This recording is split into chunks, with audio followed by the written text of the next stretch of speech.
What's up, you guys? Welcome back to Bachelor Tea Party. I am Zuri Hall, and today we are joined by Ashley Iaconetti Haven and Bachelorette superfan and TikTok star Christina Najjar. What's up, Christina? Hey guys.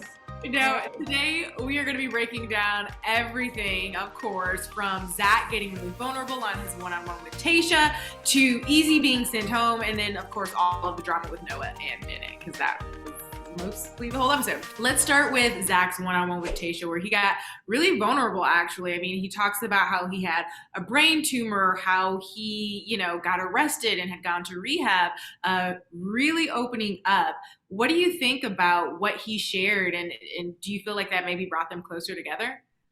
100%. I think Tayshia is someone who really values vulnerability, and that's what he brought. But I also liked how he didn't just blurt it out at the beginning of the one-on-one. I think sometimes men have a tendency to get in the one-on-one and they're like, okay, let me tell you my story. And he kind of let them had fun a little bit, opened up about being previously married and then kind of let the story build. So I definitely think it brought them closer together, and I could see him going really far. I think she likes him, and I think she values how he's kind of, he's thoughtful in how he presents himself.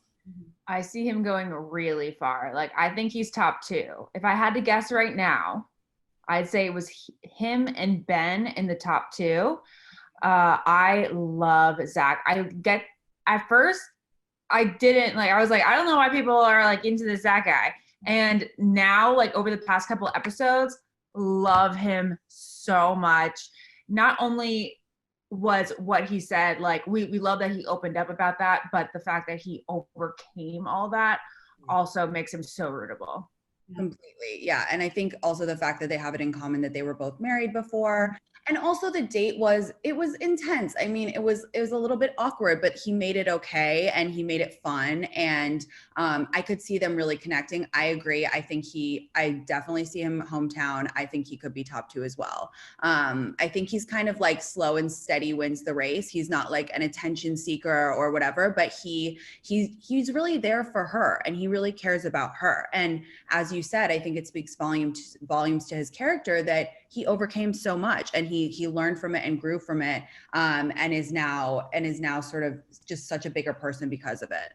Yeah. Can we just talk about the electricity that you feel when the two of them look at each other? Oh my God, I know. So good. Even when they were wearing the silliest Cirque du Soleil costumes, they were still looking so hot and staring into each other's eyes. And there was a moment where I was like, whoa, I feel like I'm watching something I shouldn't be watching right now. Because I feel you get transported back to a time where you felt that through your eye connection with somebody. Yeah, he's great. I really like him. What did you guys think about the super tease though? Because it feels like there might be a little bit of drama with him in that. What did you make of it? I think my opinion is that it's going to be a little blip, a little bump they have to get over, but I do not think he's going to get eliminated. What Zuri is referring to is the fact that he takes a lie detector test and he ends up admitting that he's cheated in his past, and Tayshia was cheated on by her ex-husband. So obviously it's a very sensitive subject, but I'm sure when he cheated on somebody, he was much younger, and it's something that he would never do again.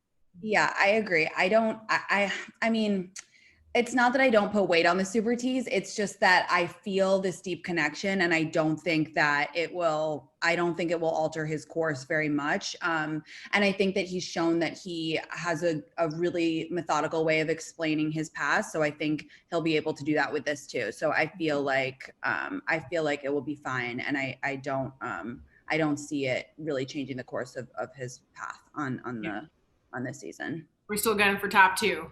I was going to ask about top 3. You guys just went and eliminated the third person, went straight to the final 2. I love it. We'll see. If I had to throw a third person in there right now, it would probably be Brendan, but we'll see. Okay. Yeah, I would agree with that. Yeah, for sure.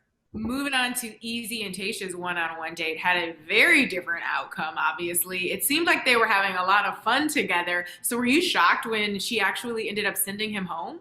Shocked. I audibly gasped. I can usually foresee when somebody's going to get eliminated on a one-on-one. There's usually little signs, right? To me, there was no signs here. I was stunned. So Ashley, you look shocked. Christina, you look like you weren't surprised.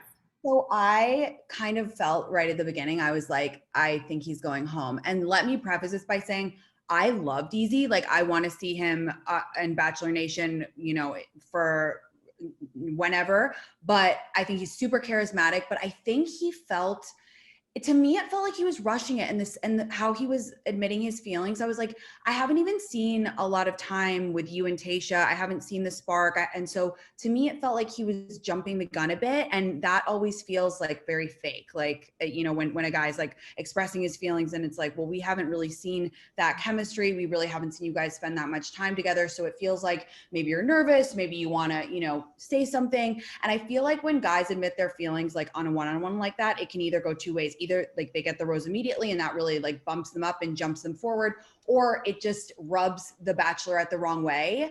And I credit Tayshia for just sending him home. I actually like when Bachelorettes do that, because it's like, if you're not feeling it, you're not feeling it. And typical Tayshia did it in the most kind fashion, you know, straightforward. So I wasn't that surprised, but would definitely love to see him on, you know, Paradise or something like that, because I think he's great. He has great energy. I think he was just like, he was saying things before they were really true. I agree with you there. I think that he was completely jumping the gun on the I'm falling in love with you thing. I think it was his way of trying to jump ahead. And it just, she's like, no, that's not how you're actually feeling. I know that's how you're actually feeling. You can infatuated, sure, but yeah. Ashley, do you want to see him in Paradise? Yeah, he's great. He's great. He has great energy, and like their date was really fun and funny, and they were having a good time, but I could just tell she was not feeling it. And yeah, it's a mistake that people have made in the past. And it's like, you really have to feel that chemistry and show that chemistry before you're saying something of that weight, especially in a season when I feel like we have so many genuine connections forming right now. For him to come in and say like, I'm falling in love with you, it's like, from when? Like, right. Yeah. All right, let's go ahead and get to this next segment, which is basically just a Noah versus Bennett version of throwing shade. We're going to break down the shadiest moments of the night, which is what we normally do. But again, most of them will be between these two men. So there was shade between these two throughout the entire episode. What do you both think about all of it? And then also, whose side are you on? Are you choosing sides? Is there one that you kind of feel more than the other? I mean, first of all, I think whenever the drama is surpassing the reason why everybody's on the show, which is to find love, it's never good. So it's like, if these two, I will come out and say it, I don't think either of them are for Tayshia, because they're concentrating too much on this drama and it's immature and it's like taking up too much time now. So it's definitely disappointing to see. And obviously Tayshia's getting annoyed with it. So it's like, they need to take a step back and realize why they're on the show, and just make better choices. And there was so many shady moments. I'm annoyed with both of them, but I have to say Bennett really, really annoyed me in this episode. I was like, you are so passive aggressive. You think you're so much better than everybody else, and I'm not here for it. Speaking of passive aggression, I was going to ask about Bennett giving Noah the presents. I mean, did it feel genuine, or do we feel like he was being a little condescending with the self-help book? No, he's being totally condescending, and he keeps trying to reaffirm that he's not throughout the presentation of this. And it's hard to not like Bennett, because we all thought he was just such a funny character leading up to this point. But now we're like, okay, the jig's up. Like, it's kind of getting old. And what's really bizarre is that I'm thinking that he's like putting on this funny act because he wants to be this memorable character. We had Kenny, the boy band manager, who got eliminated last week, on my podcast this week. And he says that is Bennett 100% of the time. That's true Bennett. Yeah. So now I'm like, all right, well, this makes me feel differently. My opinion has changed. That's really funny that you say that, because this whole last night when I was watching, I was like, I don't think that Bennett is self-aware. Whereas before, I definitely thought he was. Oh, I'm from Harvard. Like, I kind of look like a Ken doll. Like, this is all an act, whatever. But then I was like, had this sinking feeling last night. I was like, oh, I don't think that you turn this off when the cameras are off or when you're not on the show. I literally think you like walk around on earth like this, which is really, really scary. Christina, that's exactly how I felt. My husband and I were obsessed with him when we met him during that date and everything, because we were like, oh my God, this guy is so self-aware. He's leaning into this caricature and it's hilarious. And now hearing what Kenny said and watching him just never break that character, makes me think he's the opposite of self-aware. It's like it's so scary. And it's like, dude, you're literally 10 years older. He's 36. Noah's 25. It's like, why are you don't have to flex that hard. Like seriously, it's unattractive. And he just like didn't know when to rein it in. But initially I thought he brought a great spice to the show. He was so funny, whatever. But now I'm just like, the presence, the mustache stalks, I'm just kind of like, this guy is too much. Yeah. How do you feel about how Tayshia reacted to everything, all of the drama? And then also, who do we think she's going to send home? She's going to send Bennett home. I think Bennett's going home, to be honest with you. She made that little quip about, you know, her integrity and all that, which was strike number like 1 or 2. And then as soon as she sees what's in the gift, he's gone. Yeah, I just think, I also think the fact that I felt like Bennett was kind of like gaslighting the whole situation at the end, being like, oh, what? Like nothing's wrong. I don't know. I just think that will also really not bode well for him. I could see them either both going home or Bennett going home for sure. Okay. All right. Well, we will see. It's time to play a segment called Roses or Thorns. First up, Rose or Thorn, Zach and Tayshia's wedding dress photo shoot. 1, 2, 3. Thorn. Okay, I was like, Ashley's definitely a thorn because those eyes rolled all the way up into the heavens and came back down. I was like, oh. I like it in the end, even despite Franco's like strange photos, which is just really wow. But I feel like this has just been so reused. I cannot believe how many times people have had to dress up in wedding gowns. I think it should be a moment that is sacred and you know, reserved for that actual wedding day.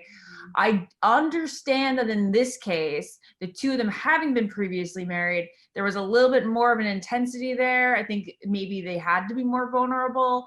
And I also think that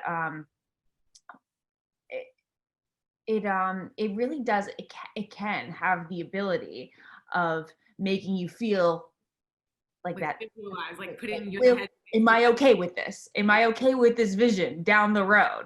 Because I think it could easily make you be like, yes, I'm into it, or no, I'm not. So it can make you feel more definitive about your feelings.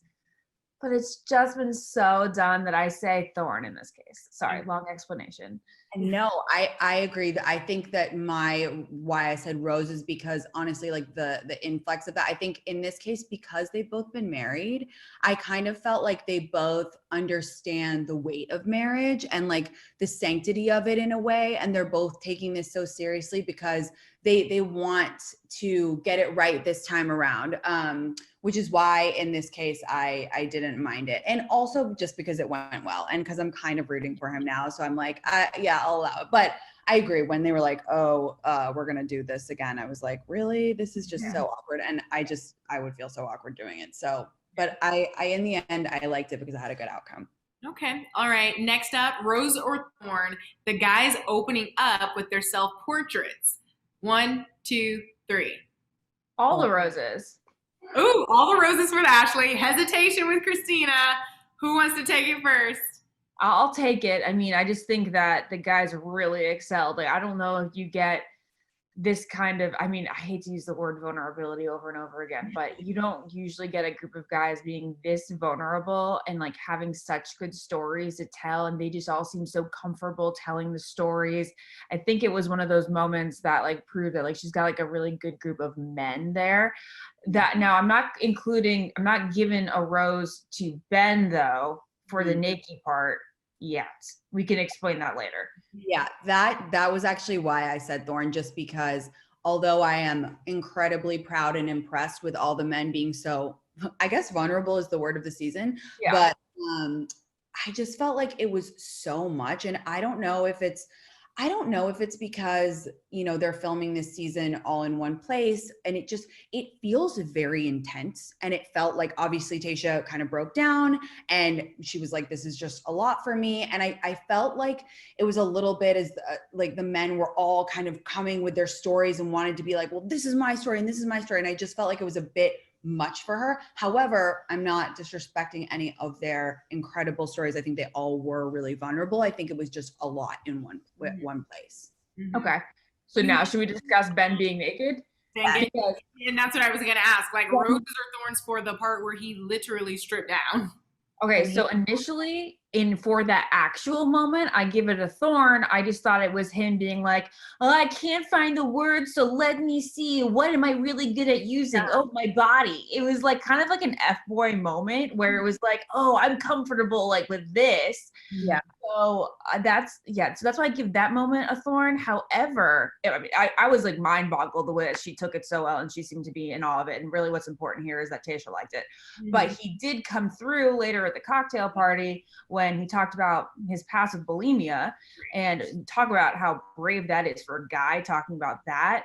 Yeah. He's saying that he never talked to anybody about it except for his sister. I'm like, okay, well, why couldn't she just done that there? And I also respect if he felt like he couldn't do it in front of an audience and he just wanted to be a more intimate moment. Completely agree. When he came out, I was shocked. I was like, oh no, here we have another guy just showing off his perfect body. Like, we don't need that. Like, Tasha honestly doesn't care about your perfect body. Although you could tell she kind of liked it. Opened up. I was just so blown away with how, I wonder how many times I'll say vulnerable today. But I mean, that's incredible. That's something so rare that so few men in the spotlight talk about and discuss, like eating disorders. And I thought that I really, really respected him for waiting to tell her by herself and kind of in a quiet moment. And I thought that was amazing. And obviously he's a very layered person and has a lot to give. And I think I think he's really thoughtful and kind of figured out the best way to tell her and how, she would best digest the information. And in the end, I thought it was a really incredible moment on the show.